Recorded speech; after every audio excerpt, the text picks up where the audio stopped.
तो गाइस जय जगन्नाथ। आज आम पलि आसचे कंटाबणिया पहाड़ को। तो प्रथमे देखि नियंतु सूर्य आमर केते सुंदर भाव देखा पहाड़ उपरू। आउ चारिआडे खाली पहाड़ ही पहाड़। आम जेठी बसीचु ता ऊपर भी मध्य पहाड़ अच्छी। आमे मझा मझिरे ही बसीचु। तलू बहुत ऊपर आम अच्छु किंतु कैमेरा रे जना पड़ुनी। आउ एठी हमर थंडा गड़ेबा स्टार्ट हो गलानी। आउ कुरकुरी भी आसी ऊपर आड़ू खाली गछ ही गछ देखा बण देखा से बण भितर भी गाँ अच्छी। आ गाँव रे बहुत लोक भी बास कर रातिर भालू एटी बाहरती किंतु एमाने रही रही अभ्यास हो गलानी।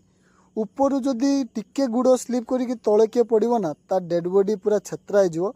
एटी पानी केते ग्रीन देखि पारुथिबे। तो चलतु आमे माने एंजॉय कर सारू तापर आपण मानकु देखौजी। तापर देखि नियंतु चारिआडे खाली पहाड़ ही पहाड़।